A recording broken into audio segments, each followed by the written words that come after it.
أعوذ بالله من الشيطان الرجيم. بسم الله الرحمن الرحيم. قل بفضل الله وبرحمته فبذلك فليفرحوا. وقال سبحانه وتعالى في شأن حبيبه المصطفى ورسوله المجتبى صلى الله عليه وسلم: إن الله وملائكته يصلون على النبي يا أيها الذين آمنوا صلوا عليه وسلموا تسليما. اللهم صل على سيدنا وشفيعنا وحبيبنا ومولانا محمد كما تحب وترضى بأن تصلي عليه صلاة وسلاما عليك يا نور الله.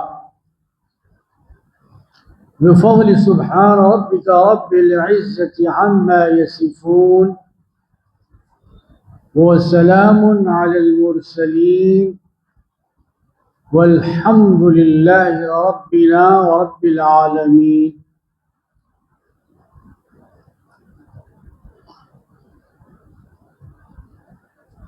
سفر المظفر یعنی مومنوں کے لیے کامیابیوں کا مہینہ، اس کی آج آخری تاریخ ہے اور کل سے وہ مبارک مہینہ اللہ کے حکم سے شروع ہونے والا ہے، جس کا نام اسلامی کیلنڈر میں ربیع الاول ہے۔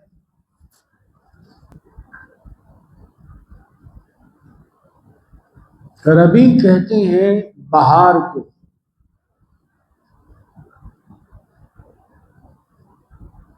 اول کے معنی پہلا ہے،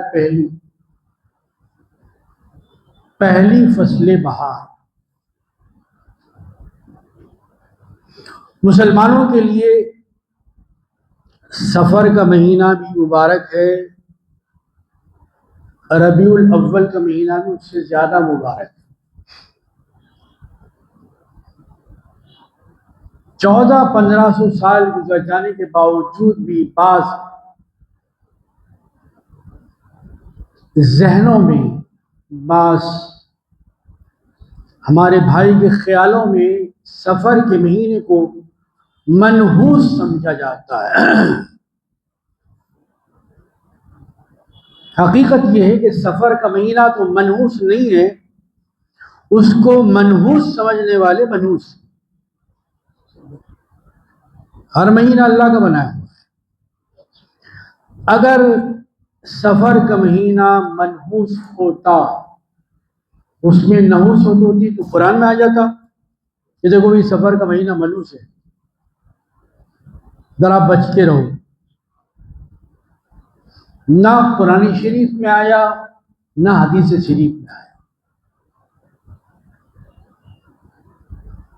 مسلمان بچوں کو اسلامی مہینوں کے نام یاد دلائے جاتے ہیں، جو محرم کے ساتھ حرام، حرام وہ نہیں ہے جو حلال کی اپوزٹ ہے۔ حرام کا مطلب عزت والا، حرمت والا، بزرگی والا مہینہ ہے محرم۔ محرم کے بعد جو مہینہ آتا ہے اس کا نام ہے سفر۔ سفر کی صفت کیا ہے؟ سفر المظفر، یعنی سفر کا مہینہ کامیابیوں کا مہینہ ہے، ناکامیوں کا مہینہ۔ اگر آپ نیا کاروبار شروع کرتے تو آپ کے کاروبار شروع کرنے کی وجہ سے نہیں، بلکہ اللہ کے حکم سے اس میں برکت ہوتی ہے۔ مظفر اگر کسی کا نام ہے تو اس کا مطلب یہ کہ کامیاب انسان، ظفر بھی کامیابی کو ہی کہتے. تو جس مہینے کا نام اسلام نے ایسا رکھا اس کو منحوس سمجھنا اسلام کے خلاف ہے، اللہ کے حکم کے خلاف ہے. جس پیغمبر کا کلمہ پڑھتے ہیں لا الہ الا اللہ محمد رسول اللہ صلی اللہ علیہ وسلم کی سنت کے خلاف ہے. مسلمانوں کو یہ عقیدہ نہیں رکھنا چاہیے، بلکہ یہ عقیدہ رکھنا چاہیے کہ نفع اور نقصان کا مالک اللہ ہے. کوشش کرنا ہمارا کام ہے، اس کوشش کو کامیاب کرنا ہمارا کام نہیں ہے، وہ اللہ کا کام ہے. دوسرے لوگوں میں اور مسلمانوں میں یہی فرق ہوتا ہے. ایک بیمار دوا کھاتا ہے، انجیکشن لیتا ہے، گولیاں لیتا ہے، ٹیبلٹس لیتا ہے، کیپسول لیتا ہے، ضرورت پڑنے پر گلوکوز، ضرورت پڑنے پر خون.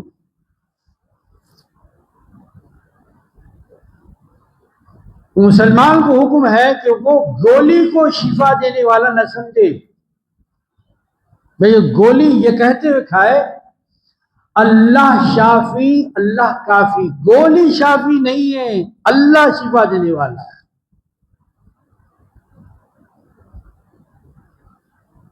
اسلام مومنوں کو اللہ سے جوڑتا ہے، جوڑنے کا کام ہے. توڑنا اسلام کا کام ہے نہ مسلمانوں کا کام ہے، جوڑنا اسلام کا کام ہے. اور جوڑنا ویسے ہی مسلمانوں کا بھی کام. تو یہ ربیع الاول شریف کا جو مہینہ آ رہا ہے بڑا مبارک مہینہ. کیوں مبارک مہینہ ہے؟ اس میں رسول اکرم صلی اللہ علیہ وسلم کی ولادت پاک ہوئی. ایک بچہ اگر کسی خاندان میں پیدا ہوتا ہے تو اس ایک بچے کے پیدا ہونے پر سارا خاندان خوشی مناتا ہے. اور سرکار کی ولادت ہوئی تو سارے جہان نے خوشی منائی. صرف ایک ذات تھی جو رو رہی تھی، وہ بھی آواز سے، جسے چلا چلا کر رونا کہتے. پتھر کے بت آندھے ہو کے گر گئے. ایران میں ایک آتش کدا تھا، 1000 سال سے وہاں آگ نہیں بجھی تھی، مسلسل جل رہی تھی. آتش کدا کہتے ہی اس کو ہے. جو لوگ آگ کی پرستش کرتے ہیں، پوجا کرتے ہیں، آگ کو مسلسل جلا کے رکھتے ہیں، بجھنے نہیں دیتے. 1000 سال سے وہ آتش کدا نہیں بجھاتا. لیکن آتش کدا بجھ گیا تو کیوں بجھا؟ جب تحقیق کی تو پتا چلا کہ مکے میں نبی آخر الزماں کی ولادت ہو گئی ہے. سرکار دو عالم صلی اللہ علیہ وسلم تشریف لائے. دنیا کے اندر جو خیر تھا وہ ختم ہو گیا، کال جو تھا ختم ہو گیا، خوشحالی آ گئی. آپ دنیا جہان کی خیر کیجئے، سفر کیجئے، جائیے. اللہ نے اگر آپ کو ہمت اور طاقت، حوصلہ بخشا ہے تو جائیے، دیکھیے دنیا کے اندر. فانظروا کیف کان عاقبۃ المکذبین. لیکن جانا کس انداز سے؟ اللہ تعالیٰ قرآن شریف بتا رہے ہیں سفر بھی کرو تو کس غرض سے کرو. پکنک کے لیے، مزے منانے کے لیے نہیں. دیکھو کہ ہماری ذات و صفات کو جھٹلانے والوں کے ساتھ ہم نے کیسا معاملہ کیا، ان کا حشر کیا ہوا. قوم عاد بہت بڑی قوم، قوم سمود بہت طاقتور قوم، پہاڑوں کو موم کی طرح تراش دیتے تھے.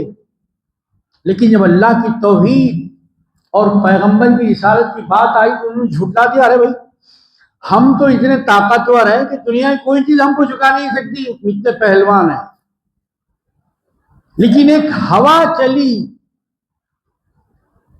پانی آیا تو بستی تھی یا نہیں تھی پتہ بھی نہیں چلا، ایسی بستی پانی لے کے چلے گئے. فانظروا، دیکھو لوگوں آنکھیں کھولو،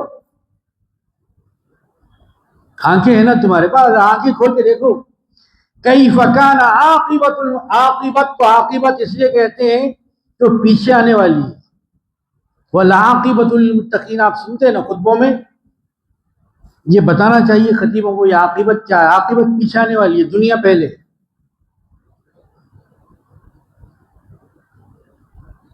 اللہ اور اللہ کی ذات و صفات کو جھٹلانے والوں کا کیا انجام ہوا، شریعت کو نہ ماننے والوں کا انجام کیا ہوا.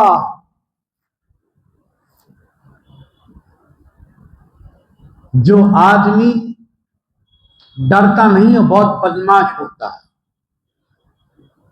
خود اپنی جان کو بھی تباہ کرتا ہے، جہان کو بھی تباہ کرتا ہے، خود اپنی ذات کو بھی نقصان پہنچاتا ہے، دوسروں کو بھی.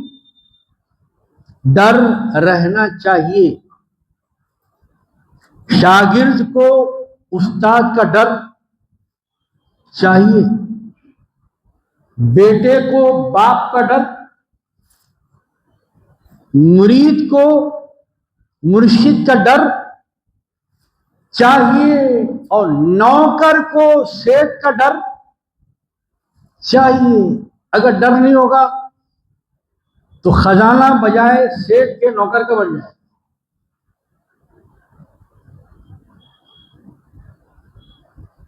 اللہ تعالیٰ نے یاد دلایا، لوگوں میں تم کو سمجھا رہا ہوں، میں تم کو پڑھا رہا ہوں، میں تم کو آیتیں کھول کھول کے بتا رہا ہوں. اللہ پاک نے کہیں خطاب فرمایا، یا ایھا الناس، آپ نے قرآن کریم میں پڑھا ہوگا نا، یا ایھا الناس اتقوا ربکم الذی خلقکم من نفس واحدہ. یہ اللہ تعالیٰ کا فرمان ہے، جنرل خطاب ہے. اب اس میں مسلمان، کافر، مشرک، ملحد، زندیق، منافق، کسی کی تفریق نہیں. انسان تو کامن انسان، چاہے کسی مذہب کا ہو، کسی فیملی کا ہو، کوئی دھندا کرتا ہو، کوئی کاروبار کرتا ہو، گورا ہو یا کالا ہو، ساؤتھ کا ہو یا ایسٹ کا ہو، ویسٹ کا ہو یا نارتھ کا ہو، اس سے کوئی فرق نہیں. یا ایھا الناس،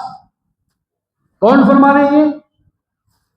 اللہ تعالیٰ فرما رہے ہیں، سمجھا رہے ہیں.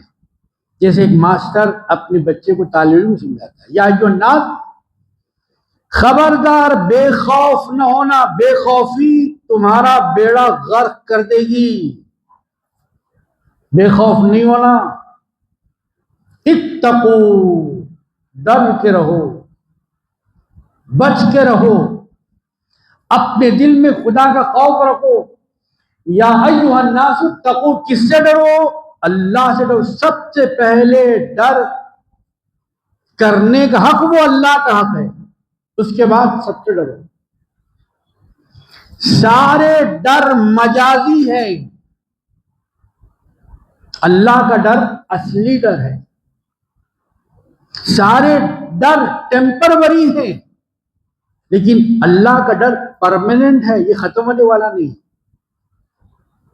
ایسے نہیں کہ صرف مسلمان کو ڈرنا ہے، مومن کو ہی ڈرنا ہے، مولانا صاحب کو ہی ڈرنا ہے، حافظ صاحب کو ہی ڈرنا ہے، خطیب صاحب کو نہیں. اے لوگوں، تم سب کو ڈرنا ہے. اتقوا اللہ، اس اللہ سے ڈرو. کیوں ڈرو؟ اس لیے کہ اس نے تم کو پیدا کیا ہے. پیدا کرنے والے کو مت بھولو، اس کے سامنے اکڑو مت، اس کے سامنے غرور مت کرو کہ میں فلاں ہوں، میں فلاں ہوں، میں فلاں ہوں. وہ میں فلاں ہوں کہنے والا ایک مصر کی سرزمین پر بھی تھا، اللہ نے اسے پانی پلا پلا کے ڈبا ڈبا کے مارا، اور پھر اچھال کے نکال بھی دیا. اے سمندر، اس کو نکال دے اور اس کی لاش کو زندہ رکھ دے تاکہ دنیا دیکھ لے کہ اپنے آپ کو رب کہنے والے کا انجام کیا ہوتا ہے. فرعون کی لاش ممی کی ہوئی، یعنی مسالے لگائے ہوئی، آج بھی ملک مصر کے اندر موجود ہے جہاں حضرت یوسف علیہ السلام نے حکومت فرمائی. کیا کہا تھا اس نے؟ انا ربکم الاعلی، اللہ فرما رہے ہیں میں رب ہوں. تو اس نے بندہ گندا ہو کر اعلان کیا کہ میں بڑا رب ہوں. اللہ اکبر. دیکھیے جب پیسہ آ جاتا ہے انسان کے پاس، چال بدل جاتی ہے، نظر بدل جاتی ہے، فکر بدل جاتی ہے، ملنے کا انداز بدل جاتا ہے، شیک ہینڈ کا انداز بدل جاتا ہے. سمجھ لینا کہ کچھ نہ کچھ اندر سے گڑبڑ ہے. ہم نہیں جانتے، ہم کو پتا نہیں، لیکن اللہ نے چونکہ ہم کو بنایا ہے تو اس کے اندر کیا کیا ہے وہ اللہ کو معلوم ہے. موبائل میں کیا کیا ہے وہ ہم کو نہیں معلوم، لیکن موبائل بنانے والے کو معلوم ہے کہ اس کا ٹرانسمیشن کہاں سے، اس کا تعلق کہاں سے، اس کے اندر کون سی سرکٹ ہے، اس کے اندر کتنے جی بی کام کر رہے ہیں. جانے محترم، اسی اللہ تعالیٰ نے یاد دلایا یا ایھا الناس اتقوا ربکم الذی خلقکم، تم کو اللہ نے پیدا کیا، تم کسی بندر کی اولاد نہیں ہو، تم بندر سے پیدا نہیں ہوئے، تم انسان کی اولاد.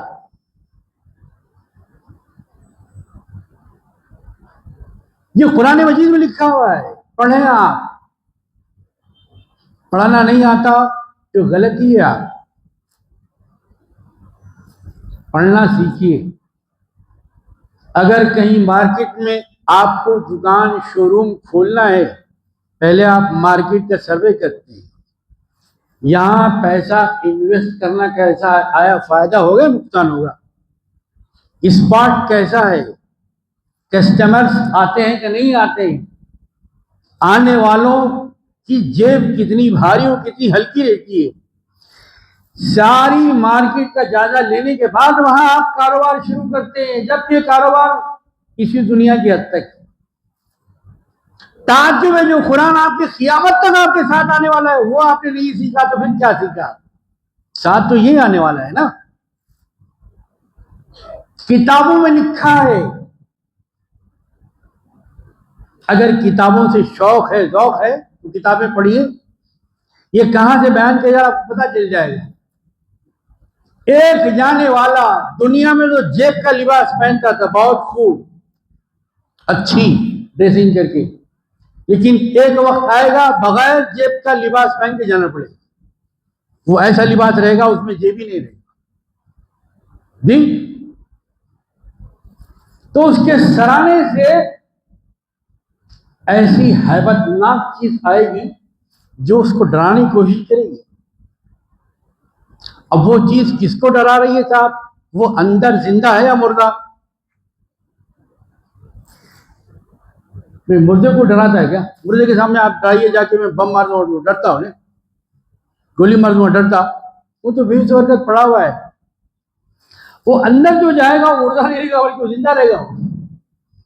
تو زندے کو ایک بہت ہی ہیبت ناک چیز ڈرانے آئے گی.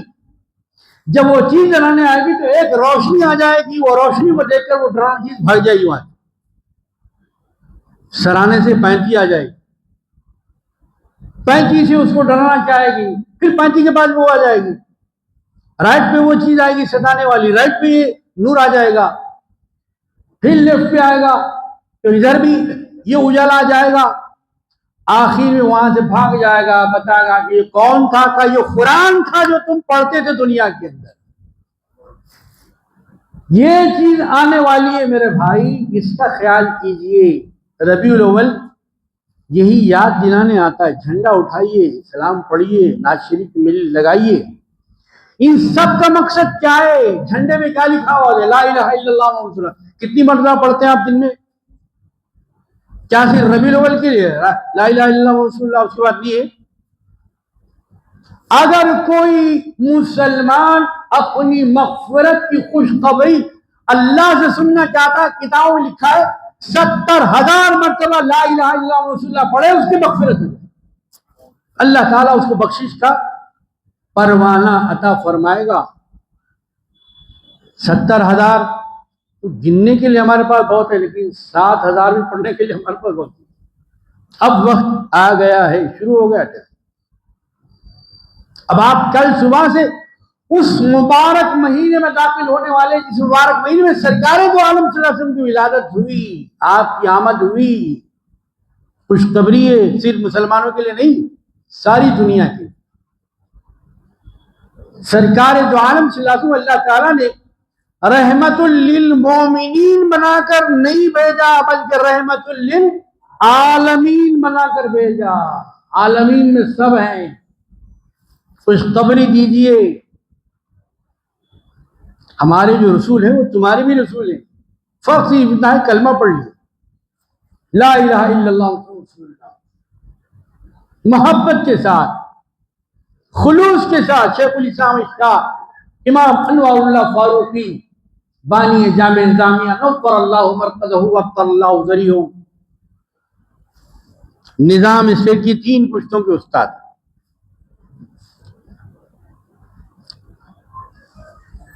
کہ مسلمان جب ربیع الاول آتا ہے تب میلاد کی خوشی مناتا ہے۔ غنیمت ہے سال میں ایک مرتبہ تو اپنی زندگی کو ثبوت دے رہا ہے، اگر وہ بھی ثبوت نہ دے تو پھر اس زندے میں اور مردے میں کیا فرق رہ جائے گا۔ میلاد النبی نہیں منائی جاتی بلکہ اپنی زندگی کا ثبوت دیا جاتا ہے کہ ہم زندہ ہیں، ہم مرے نہیں، ہماری زبان ابھی کلمہ پڑھتی ہے، ہماری مسجدوں سے اذانیں بلند ہوتی ہیں، ہماری مسجدوں میں ابھی درود کے دستر بجتے ہیں، ابھی ہم با ایمان ہے، ابھی رسول سے ہمارا تعلق ہے، ابھی قرآن سے ہمارا رابطہ ٹوٹا نہیں ہے، تعلق قائم ہے۔ اس لیے ربیع الاول کی محفل ہوتی ہے۔ 12 روز اللہ تبارک و تعالی جامع سکندرآباد کے بانیوں کی خبروں کو منور فرما دے، انہوں نے اس کی بنیاد سے ہی ان 12 روزہ جلسوں کی بنیاد رکھی کہ یہ مسجد اہل سنت والجماعت کے طریقے پر چلے گی، اس سرکار دو عالم کی سنت پہ چلے گی، آپ کی محبت اور آپ کے عشق پر چلے گی۔ محمد کی محبت دین حق کی شرط اول ہے، اسی میں ہو اگر خامی تو سب کچھ نامکمل ہے۔ تو میرے عزیز اور دوستو، اللہ پاک نے عام خطاب فرمایا، یا ایھا الناس اتقوا اللہ، اپنے اللہ سے ڈرو، خلقکم من نفس، تم کو پیدا کیا اللہ نے ایک ذات سے پیدا کیا۔ کون ایک ذات؟ اس ایک ذات کا نام ہے آدم علیہ السلام۔ پھر آدم علیہ السلام کی پسلی سے اللہ تعالیٰ نے بی بی حوا علیہ السلام، مرد پر اگر سلام بھیجنا ہو تو علیہ السلام کہتے ہیں، مقدس خاتون پر سلامتی بھیجنا ہو تو علیہ السلام کہتے ہیں۔ علیہ مرد کے لیے استعمال ہوتا ہے، علیہا عورت کے لیے استعمال ہوتا ہے۔ یہ زبان کی نزاکتیں ہیں، اگر دونوں کے اپوزٹ استعمال کیا جائے تو معنی غلط ہو جاتے ہیں۔ ان چیزوں کا خیال اسلام میں رکھا گیا ہے۔ جو مذہب الفاظ کا خیال رکھتا ہے تو افراد کا بھی خیال رکھتا ہے۔ جس نے تم کو ایک نفس واحد سے پیدا کیا، خلقکم من نفس واحدہ وخلق منها زوجہا وبث منہما رجالا کثیرا ونساء، پھر ان دونوں سے اللہ نے سینکڑوں، ہزاروں، لاکھوں، کروڑوں، اربوں انسان، مرد عورت دونوں پیدا کیے۔ پھر واتقوا اللہ، پھر ڈرو اللہ سے۔ آیت میں پھر آ رہا ہے، یہ آیت سب سے پہلے پڑھی جاتی ہے خطبہ نکاح میں، لیکن سننا کس کو ہے نکاح کا خطبہ؟ وہاں تو فون پہ بات کرنا ہے، وہاں تو سیاسی پہلوؤں پر روشنی ڈالنا ہے، جی وہاں تو حساب کتاب کرنا ہے۔ اور کون سی ڈشیں بنی ہیں اس پر گفتگو کرنا ہے. خطبہ کس کو سننا ہے؟ سننے کے لیے کون آتا ہے؟ لیکن اللہ تعالیٰ سنانا چاہتا ہے انسانوں کو. اے لوگوں، یہ کتاب تمہارے نازل کی گئی ہے، جنگل کے درندوں چرندوں پرندوں کے لیے نازل نہیں کی، تمہارے نازل کی. کان دو تم کو اللہ نے دیے سننے کے لیے، ایک زبان دیے بولنے کے لیے. انسان نے سب سے پہلے سنا. جب اللہ تعالی نے سارے انسانوں کی، جتنے آ کے جا چکے، جتنے اب ہیں، جتنے آنے والے ہیں، سب کی روحوں کو پیدا فرمایا. پیدا فرمانے کے بعد اللہ تعالیٰ نے ان روحوں سے خطاب کیا. کیا آپ نے کسی بے روح انسان سے گفتگو کی ہے؟ نہیں کی ہے. اگر کوئی یہ کہے گا کہ ہاں میں نے کی ہے تو اس کا مقام پاگل خانہ ہوتا ہے. یہ زندوں کو چھوڑ کر مردوں سے گفتگو کر رہا ہے. دماغی کمزوری شاید غالب آ گئی ہے. اللہ تعالی روحوں سے خطاب فرما رہا ہے. کیا فرما رہا ہے؟ الست بربکم، اے روحو، کیا میں تمہارا خالق اور تمہارا مالک، تمہیں پیدا کرنے والا نہیں ہوں؟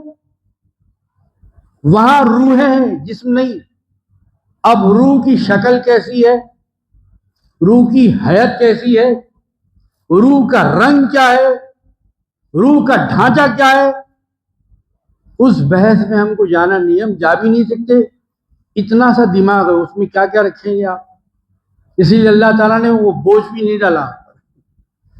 جو ہم کہہ رہے ہیں اس کو مان لو، اسی میں تمہاری عافیت ہے، خیر بھی ہے. زیادہ گہرائی میں جاؤ مت، اپنے دماغ کو پریشان کرو مت. الست بربکم، اللہ پاک نے فرمایا روز، کیا میں تمہارا پروردگار نہیں ہوں؟ تو روحوں نے بولا یا سنا؟ ایک بولنے والا ہوتا ہے، ایک سننے والا ہوتا ہے. یا ایک بولنے والا ہوتا ہے، کئی سننے والے ہوتے ہیں. جیسے موئن صاحب ہیں، سلام پڑھتے ہیں، بولنے والا ہے. ان کے اشعار بول کے رک جانے کے بعد آپ کو ریپیٹ کرنا ہے، نہ کہ ان کی آواز میں آواز ملا دینا ہے. یہ طریقہ انتہائی غلط ہے. میرے بھائی سمجھیے اس بات کو. آپ نہیں سمجھیں گے تو پھر کون سی دنیا میں سمجھیں گے؟ کوئی اور اضافہ ایڈیشنل دماغ آپ کو لگا جانے والا نہیں ہے. یہ ایک ہی دماغ سے سمجھنا ہے آپ کو.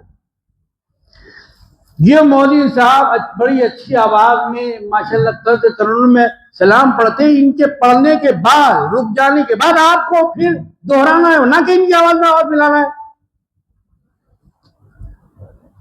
جی جیسے میں خطیب صاحب کو بلائیں، خراج پڑھنا ہے سورۃ فاتحہ، آپ کو بھی پڑھنا ہے.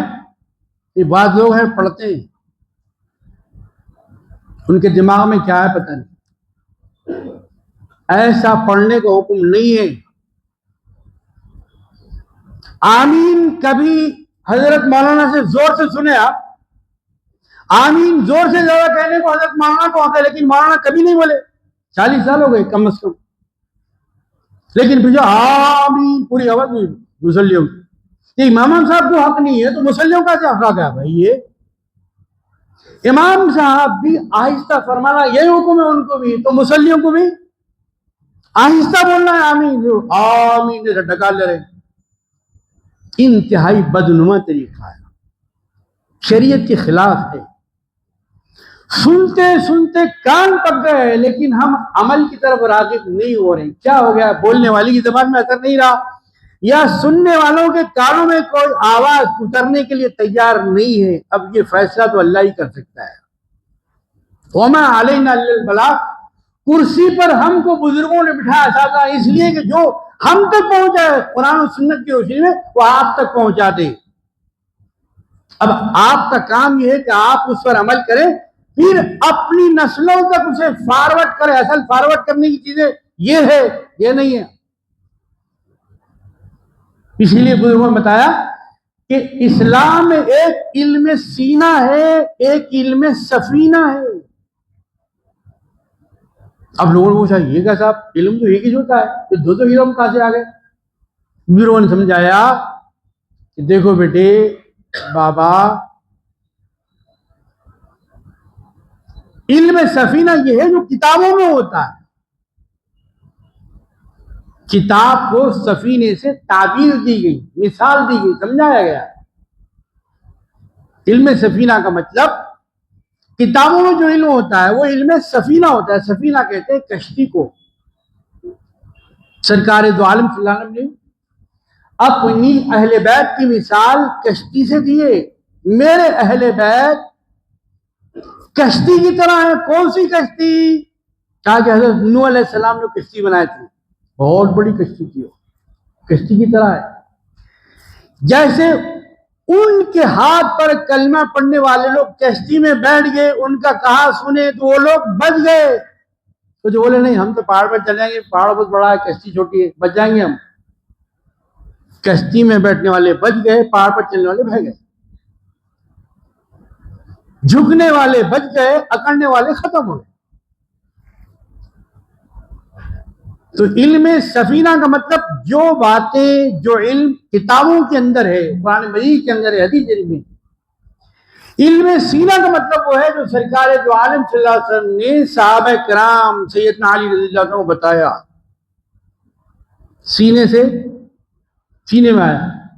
سیدنا علی مرتضیٰ رضی اللہ عنہ نے سیدنا امام حسن مجتبی علیہ السلام کو بتایا۔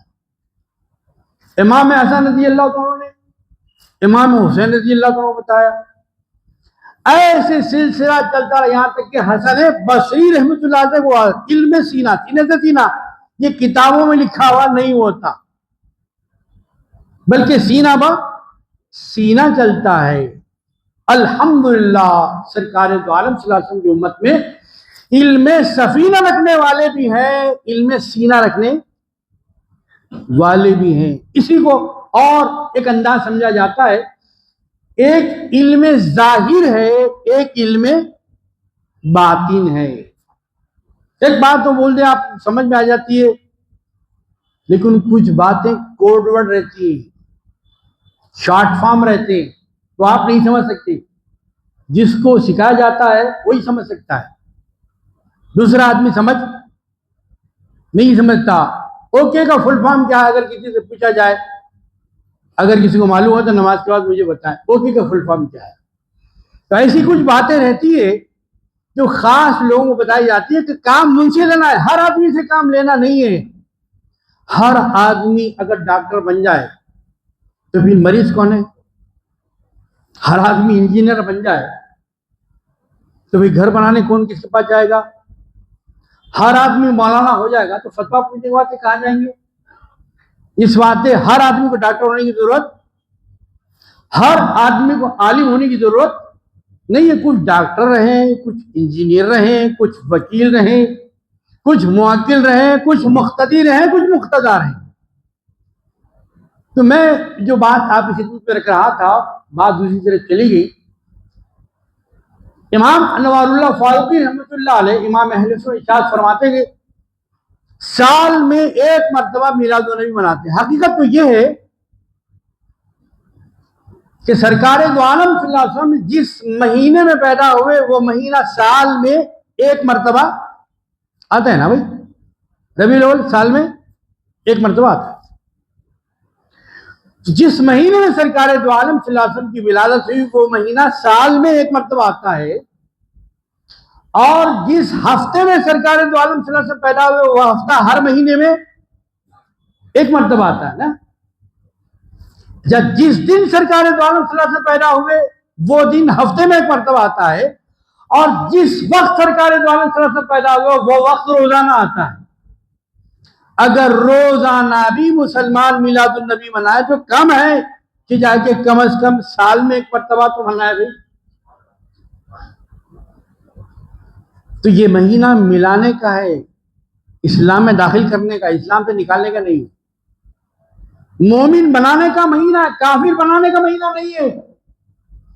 کرے انہوں کافر، انہوں کافر، انہوں کافر، انہوں کافر، پورے کافر تو مسلمان کون ہے پھر؟ الف لام ہے ان کو وہ جماعت کافر، وہ جماعت پڑھی وہ کافر، ان کافر، تو پھر مسلمان کون ہے؟ نماز کون پڑھ رہے، اذان کون دے رہے، قرآن کون پڑھ رہے، تراویح کون پڑھا رہے، تراویح کون پڑھ رہے؟ پورے جنے کافر۔ تو اللہ تعالیٰ نے مسلمانوں کو کافر بنانے کے لیے نہیں بھیجا ہے، مسلمان بنانے کے لیے بھیجا ہے۔ حضرت غوث اعظم رضوان اللہ تعالی علیہ دنیا میں مسلمان بنانے کے لیے آئے تھے۔ سرکار دو عالم صلی اللہ علیہ وسلم نے حضرت خواجہ معین الدین چشتی، حضرت غریب نواز رحمۃ اللہ علیہ کو مدینے سے ہندوستان میں بھیجا مسلمان بنانے کے لیے، کافر بنانے کے لیے نہیں بھیجا۔ بات سمجھیے، ربیع الاول کیوں آئے، ربیع الاول کا مقصد کیا ہے؟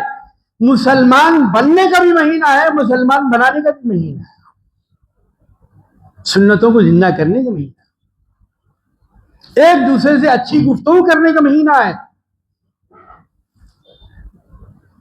نماز ہوتی، بہت سے بڑے عقیدت مند ہوتے، ہمارے امام صاحب سے ملتے ہیں، ماشاءاللہ بہت اچھا سلام پڑھا آپ نے، بہت مبارک، خوشی بھی دیتے ہیں، کچھ نظر بھی پیش کرتے ہیں، 5 روپے 50 روپے کچھ بھی، میرا اپنی اپنی حیثیت کے لحاظ سے۔ باہر امام صاحب کے آمنے سامنے سب سے پہلے میں ملوں گا، کوئی نہیں ملنا، مطلب امام صاحب کے قریب ہونے کی کوشش کر رہے ہیں۔ امام صاحب سے، مؤذن صاحب سے، سلام پڑھنے والے صاحب سے، مقرر سے قریب ہونے کے لیے کی کوشش، تو سرکار سے قریب ہونے کی کیا کوشش کریں آپ یہ بتائیے؟ معلوم ہے آپ کو؟ نہیں معلوم ہوتا، ہم کو مر جاتے ہیں، فنا ہو جاتے، نیز تو نابود ہو جاتے، ہم کو نہیں معلوم ہو سکتا تھا، لیکن سرکار دو عالم صلی اللہ علیہ وسلم میں احسان ہے۔ تو تم کو نہیں معلوم مجھ سے کیسے قریب ہونا، میں بتاتا تم کو کیسے تم مجھ سے قریب ہو سکتے ہو۔ کیا کبھی ہم نے سمجھنے کی کوشش کی میں فلاں قریب ہو جاؤں، سیٹ مل جائے، عہدہ مل جائے، سیکرٹری، جنرل سیکرٹری، نائب، کم از کم ایڈیشنل تو بن جاؤ، کم از کم اسسٹنٹ تو بن جاؤ جی؟ تو یہ خوشی اس کے لیے اتنی چیز، لاکھوں کروڑوں اربوں روپے لگا دیتے ہیں لوگ ایک سیٹ کے لیے، دنیا کی سیٹ کے لیے، چلے جانے والی ہے وہ، رہنے والی نہیں ہے۔ سرکار دو عالم صلی اللہ علیہ وسلم جو مجھ سے قریب ہونا چاہتا ہے اسے جنگ میں جانے کی ضرورت نہیں ہے، لڑنے کی ضرورت نہیں ہے، پہاڑوں پہ چڑھنے کی ضرورت نہیں ہے، سمندر میں غوطہ لگانے کی ضرورت نہیں ہے، رسیاں پکڑ کے اوپر چڑھنے کی ضرورت نہیں ہے۔ جو مجھ سے قریب ہونا چاہتا ہے مجھ پہ کثرت سے درود پڑے، میرے قریب ہو جائے۔ یہ مہینہ آ رہا ہے کثرت سے درود شریف پڑھنے کا۔ اب آپ کی محبت پہ سلام تو بڑا جوش سے پڑھنا ہے، اتنے جوش سے مولوی صاحب چپ ہو جا رہے ہیں، آواز ملانے والی پہلے پڑھ رہے، اس واسطے مولوی صاحب خاموش ہو جا رہے۔ سلام تو اتنے جوش سے، درود کا بھی جوش کبھی بتایا آپ نے؟ ایزان مولوی صاحب، ابھی بھی اس دنیا میں ایسے لوگ ہیں، ایسے لوگ ہیں، مریض ہیں تو طبیب بھی ہیں، اگر موکل ہیں تو وکیل بھی ہیں، جاہل ہیں تو عالم بھی ہیں، ایسے عاشق بھی ہیں جنہوں نے آج کی تاریخ میں 1 کروڑ مرتبہ سرکار کی بارگاہ میں درود شریف بھیجا۔ کتنے قریب ہوں گے وہ سرکار دو عالم صلی اللہ علیہ وسلم؟ جو یہ چاہتا ہے قیامت میں مجھ سے قریب ہو جائے وہ کثرت سے مجھ پر درود پڑھے۔ اب درود شریف میں بھی ہماری لڑائیاں ہیں، نعوذ باللہ، اللہ اس میں پورے وہ پڑھنا، نہیں، جو نماز پڑھتے وہی پڑھنا، دوسرا نہیں پڑھنا، شرک ہے وہ۔ شرک تو ایسا ہو گیا بھاجی ترکاری کا حساب۔ دیکھیے مسجد میں آنے کی اجازت ہے یا دعا ہے؟ اگر آپ سے پوچھا جائے، کوئی ایکس وائی زیڈ آپ سے پوچھے میں آپ کی مسجد میں جانا چاہتا ہوں، کیا میں آپ سے اجازت لوں یا بغیر اجازت کے چلے جاؤں؟ آپ اللہ تعالیٰ سے اجازت لیتے ہیں آنے کے لیے، یا کسی صدر صاحب سے، سیکرٹری صاحب سے اجازت لیتے ہیں مسجد میں آنے کے لیے؟ نہیں، مسجد میں آنے کی اجازت نہیں ہے، دعا ہے۔ اللہم افتح لی ابواب رحمتک، اے اللہ میں تیرے پاک گھر میں داخل ہو رہا ہوں، میرے لیے اپنی رحمت کے دروازے کھول دے۔ اللہ کے دروازے کھلے ہوئے ہیں، یہ جو ظاہری دروازے یہ تو کھل گیا ہے، غیب کے جو دروازے اللہ وہ دروازے میرے پہ کھول دے. یہ دعا پڑھ کے آپ سیدھا پاؤں ڈال کے آتے. تو مسجد میں آنے کی دعا ہے، اجازت نہیں. لیکن اگر آپ کسی غیر انسان کے گھر میں جا رہے ہیں تو وہاں دعا نہیں ہے، وہاں اجازت لینا ہے، پرمیشن لینا ہے. اب آپ یہ نہیں بولتے ارے میں مسجد میں جا رہا ہوں وہاں اجازت نہیں لیا، تمہارے گھر میں آنے کی اجازت لینا کیا؟ نزاکت کو سمجھیے ذرا، اسلام کو سمجھیے، ربیع الاول کو سمجھیے. مسجد میں آنے کی دعا ہے، پرمیشن اجازت نہیں. لیکن غیر کے گھر میں جائیں اجازت لیے بغیر نہیں جانا ہے. آپ کو اجازت ملی تو گھر میں جانا ہے، نہیں تو آپ کو واپس لوٹ جانا ہے. سرکار دو عالم صلی اللہ علیہ وسلم کا ایسی واقعہ بزرگوں نے کتابوں میں لکھا ہے، روایتوں میں. اگر شوق ہے کتب خانے ابھی ختم نہیں ہوئے، کتاب کا خاری ابھی مرا نہیں، زندہ ہے. اگرچہ کہ انٹرنیٹ، سوشل میڈیا، انسٹاگرام اور بلا اللہ کتنی چیزیں آ چکے ہیں، لیکن اس کے باوجود بھی اگر ابھی پرنٹ میڈیا ختم نہیں ہوا، کھولیے جا کے پڑھیے. حضور پاک علیہ السلام اپنے ایک صحابی کے گھر تشریف لے اور آپ نے تعلیم دی. تعلیم کو چاہو آپ نے فرمایا السلام علیکم.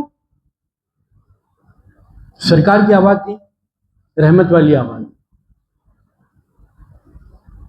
تھوڑی دیر انتظار فرمایا، جواب نہیں آیا. پھر آپ نے دوسری مرتبہ فرمایا السلام علیکم. گھر پہ جا کے کھٹکا مارے، کون ہے؟ ارے میں ہوں جی، میں نام رہتا. نام بولنا بھائی، اپنا نام بولنا. دوست ہے، دشمن ہے، اچھے ہے، برے، نام بولنا اپنا. دوسری مرتبہ بھی جواب نہیں آیا. پھر تیسری مرتبہ السلام علیکم ورحمۃ اللہ وبرکاتہ. سرکار دو عالم صلی اللہ علیہ وسلم اپنی سنت، اپنے طریقے کے مطابق سلام فرمایا، جواب نہیں ملا. سرکار واپس پلٹ کے سرکار دو عالم صلی اللہ علیہ وسلم جا ہی رہے تھے کہ دروازہ کھلا اور صحابی آئے ختموں سے لپٹ گئے. لوگوں نے کہا کہ بھئی یہ کیا مطلب ہوا، یہ کیا بات ہوئی؟ سرکار نے 3 مرتبہ آپ کو سلام کیا اور آپ نے جواب نہیں دیا. اب جب سرکار جا رہے ہیں 3 مرتبہ اجازت نہیں ملنے کے بعد آپ آ گئے، تو ذرا یہ صحابی کا معاملہ دیکھیے، بڑا عجیب و غریب معاملہ ہے. انہوں نے اس وقت فرمایا میں سرکار کی مسلسل رحمتیں لینا چاہتا تھا، اگر ایک ہی سلام پہ جواب دے دیتا 2 سلام کیسے ملتے مجھے؟ اللہ اکبر. میں اندر ہی اندر دبی آواز میں سلام کا جواب دے رہا تھا. اب جب سرکار تشریف جانے کے میں باہر آ گیا. سے سرکار کی مزید رحمت پہ رحمت مجھے ملتی رہے، پیغمبر کی رحمت جسے مل جائے اس کی دنیا آخرت بن جائے. تو یہ مہینہ آپ کی دنیا، آپ کی آخرت بنانے کے لیے، ایماندار بنانے کے لیے ہے. خدا کے لیے میلاد النبی کے مسئلے پر ایک دوسرے کو کفر و شرک کے فتوے مت لگائیے. تو اللہ پاک نے یا ایھا الناس سے خطاب فرمایا، تو اس کیا فرمایا یا ایھا الذین آمنو. اب دوسرے لوگ نکل گئے، اس میں چھاٹ دیے گئے، اب صرف ایمان والوں کو خطاب ہے. نمبر 3، اب نہ عام انسان ہے نہ مومنین ہے، اللہ تعالیٰ راست پیغمبر سے فرمایا، سرکار سے یا ایھا الناس یا ایھا الذین آمنو. بلکہ اللہ فرما رہا ہے قل هو اللہ احد. یا کون ہے قل هو اللہ میں؟ سرکار دو عالم صلی اللہ علیہ وسلم. اے میرے حبیب آپ فرمائے، خود اللہ تعالیٰ نے کیوں نہیں کہا میں ایک ہوں؟ خود اللہ تعالیٰ نے کیوں نہیں کہا میں ایک ہوں؟ نہیں کہہ سکتا اللہ تعالیٰ، لیکن سرکار کے ذریعے سے اللہ نے کہا آپ کہیے کہ میں ایک ہوں. اللہ تعالیٰ نے وسیلہ رکھا، ہم کریں کہ وسیلے کی ضرورت نہیں. اب سوچ لیجیے آپ قرآن کا مزاج کیا ہے، اللہ کی وحی کا مزاج کیا ہے، قرآن کیسا مومن بنانا چاہتا ہے، کیسا عقیدہ دینا چاہتا ہے، یہ سمجھنے کی سمجھانے کی ضرورت ہے. یہی بات سمجھانے کے لیے 12 دن تک انشاءاللہ تعلیم یافتہ سند یافتہ آ رہے ہیں، اس کمرے میں رکھا ہوا ہے انشاءاللہ.